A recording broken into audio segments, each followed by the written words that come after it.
I would caution you against two major things here. One, worrying about a sleep score. Yeah. Do not pay attention to that, right? Mhm. That is, in part, almost all those are calibrated against polysomnography. Mhm. And that is somewhat arbitrary, right? Even in 2007, they actually changed, I think it's like the American Sleep Society or something, Yeah. changed their definition of what deep sleep is.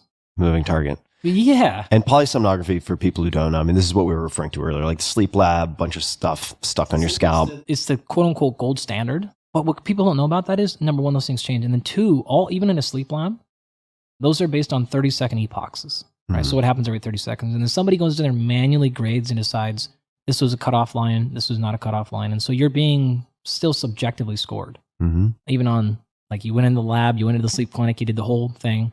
So what should you pay attention to? Different ways to go about that.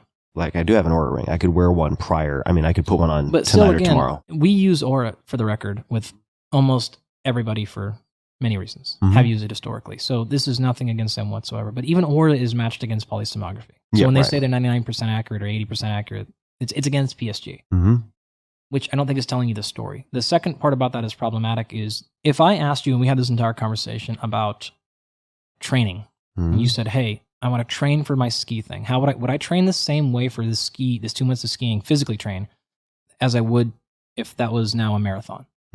If that was just, I want to feel better, my joints hurt. If that was, I want to gain some more muscle. And the obvious answer is clearly no. Yeah. And I asked this, we had the same conversation about nutrition. But yet, when we think about sleep, it's just, sleep more. Right. If you want to get better nutrition, in your particular case, you would hire probably somebody who's done performance nutrition for skiing. You would hire a high performance person for your physical training and this type of skiing and something like that. But when it comes to sleep, it's like, go to a sleep lab and get a doctor. But that's all we have here. And so we don't think about sleep as a high performance tool. And I'm saying that to say, why do you think your sleep stages should be the same every night? Doesn't make any sense. Would I expect your muscles to perform the same way? No. Would I expect your nutrition to be the same? Absolutely not. So not only should you be really cautious with the sleep score, but even worrying about how much time you spend in each one of those sleep stages based on a tracker is highly problematic. Yeah. It shouldn't be the same. When you go ski for 6 hours a day, I promise you, your sleep architecture is going to be different than it is tonight. Oh, totally. And if I was cramming for studying Chinese, it would be something else, No most question, likely, right? And so we need a better way about thinking of overall sleep quality. This is where things like, okay, what's your HRV look like? What is your respiratory rate? How do you feel? Did you have a hard time sleeping at night? Did you wake up a bunch? How do you feel right now when you wake up? Those are free ways to assess your sleep. There's actually strong data on two things here.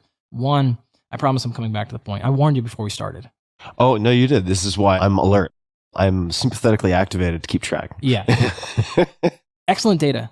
If somebody sleeps for 8 hours a night versus 5 hours a night, and you tell them the opposite, you will see a physiological response so that corresponds to what you told them rather than what actually happened. So in other words, if I told you, man, we did this whole sleep study on you last night, Tim, you slept for 2 hours. You're like, really? Your reaction time, your memory, your focus, your attention that next day will reflect poor sleep. If you slept for 2 hours and the actual study here was 5 hours, and I told you 8, I said, hey, man, your Oura ring's super wrong. Actually, our technology is better, and you sleep phenomenal.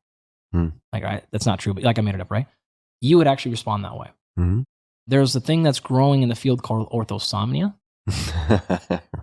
right? Which is actually sleep tracker induced insomnia.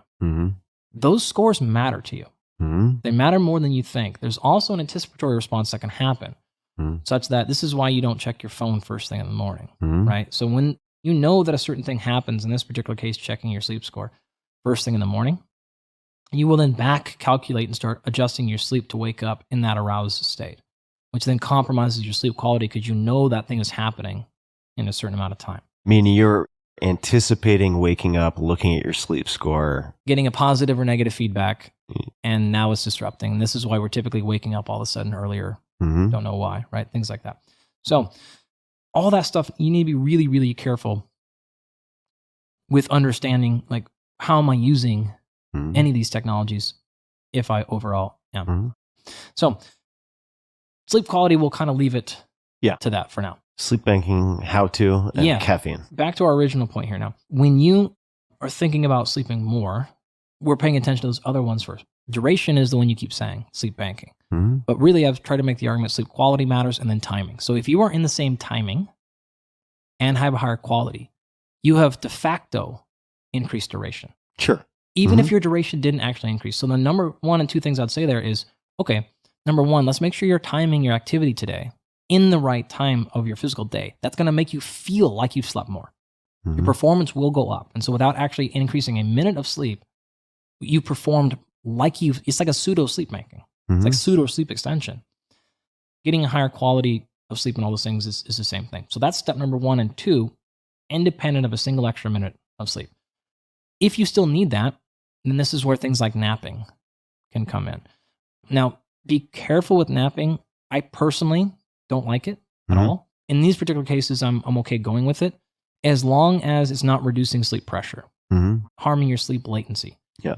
Are you waking up more, having a harder time going to sleep at night, and you're losing total duration?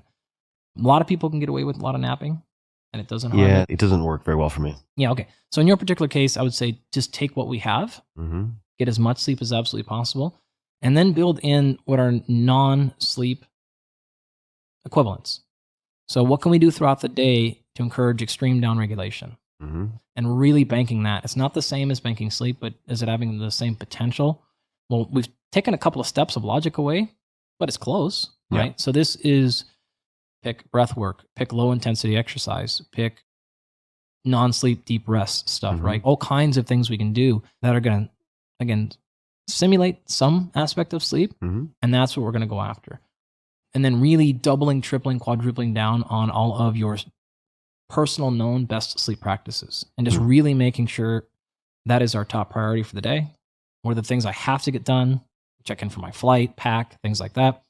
And then the rest of the time, like I'm really making sleep so I'm starting my downregulation practice now at 3:00 p.m. or something, or whatever you do, so that by the time 8 o'clock hits, like you're just very zen'd out. I would say these days, not just reducing, eliminating caffeine. Yeah. And then ensuring I am not exceeding a certain duration of sitting, which is fucked for this week. So I'm recording podcasts, but it's okay.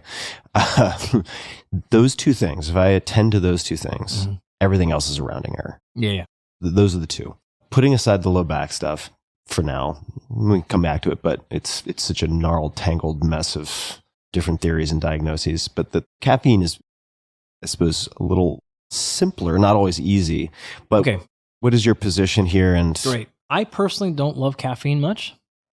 Not as a scientist, not as a coach, as a human. Yeah. Like I don't like it that much. I'll have some, but like a half calf espresso is like perfect. Your physiology will tell you that answer. And what I mean by that is I have plenty of people that do fine on caffeine and their sleep is fantastic. And others, it really is detrimental. If you were to look just across in the landscape of the research, what you're globally going to see is caffeine is problematic for sleep.